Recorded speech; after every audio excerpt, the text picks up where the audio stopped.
Hey everyone, it's Lisa Sablehouse with the Sablehouse team of Remax Town Center, and this edition of our Local Love brings you to yet another hidden gem here in Germantown, Maryland, Montgomery County.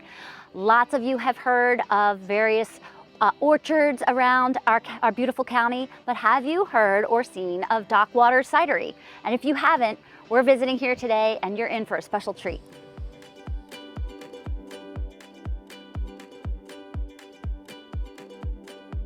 So Steve, and I know you are affectionately known as Cider Steve here, if you could give us just a little, brief history of Doc Waters Cidery and what goes on here on a daily basis. Well, Doc Waters Cidery actually started with Waters Orchard, which is actually over the tree line here.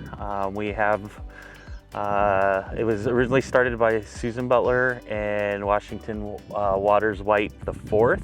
It was a retirement type of situation. They wanted to start an orchard together.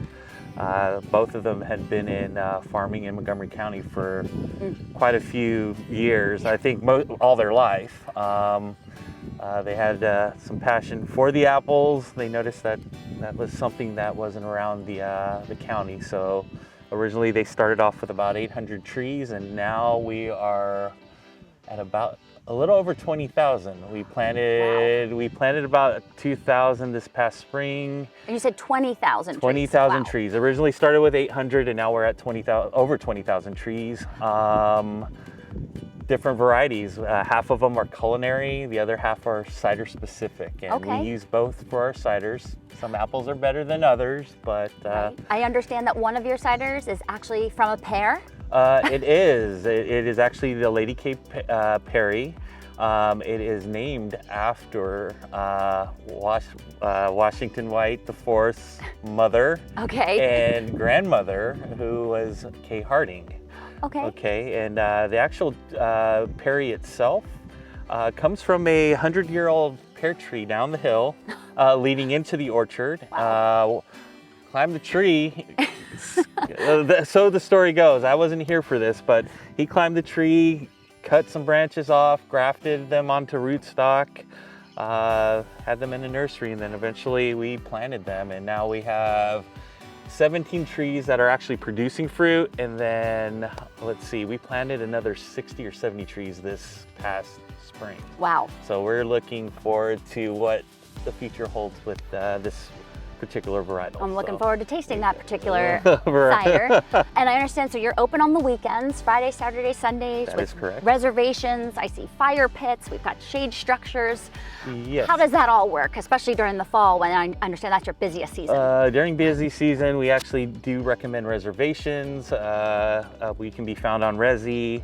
The reservations are most helpful during the fall season. It does get very chaotic over the harvest, middle September, going in through the entire month of October into, we went into like the first week of November last year, and hopefully we'll go in a little bit further, going closer to Thanksgiving, hopefully. I know it might be a little chilly for some, but you know what? Well, you have the fire pits. We will have fires. Just bundle up. We'll have hot mulled cider. We'll have the cider we have here. I mean, just something to warm up. It sounds wonderful. And not only do you have plenty of places to sit, but people can bring blankets. I understand it's pet friendly, so as long as your pet's on a leash. This is correct. Awesome. We've been pet friendly since I started back in 2020.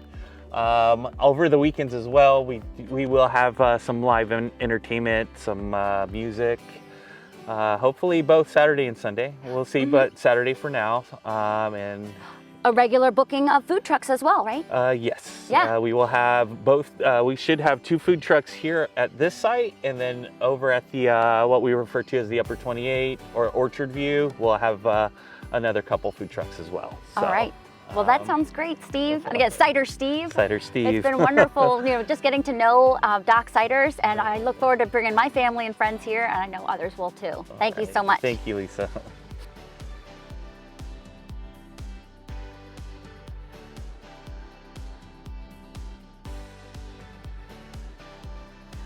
Well, I am going to be speaking with Nick Mattingly, the brand new cider soon to be master, Yeah. maker here at Doc Waters Cidery. So could you just give us a little explanation of what goes into the pressing process and how that all works? Sure.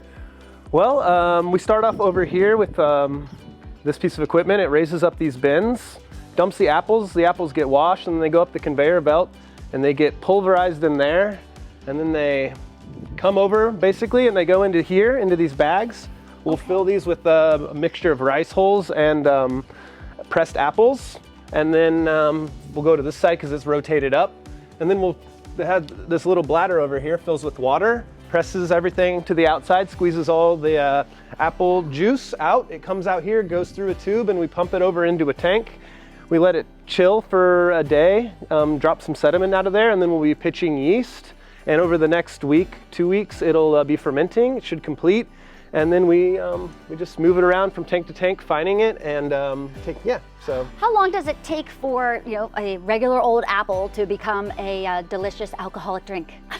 I would say around, well, you can drink it after it's done with fermentation, but all the yeast is still in there. So I'd say 6 months to a year. Oh, okay. Turnaround. So do you have big barrels there where you store them, similar to? Yeah, I can show you inside, but we have Okay. we have 500-gallon tanks, 1,000-gallon tank, and then we use those for storage and Right. maturing. Do you do all of the bottling on site, or is that done at a different place? We do all the bottling here. We just actually got our new bottler working and up and going, so we just used that last week, I believe. Excellent. Okay. Well, I look forward to seeing more of the equipment, and welcome to Maryland and Montgomery County for Thank sure. you. Thank you. Thanks, Nick.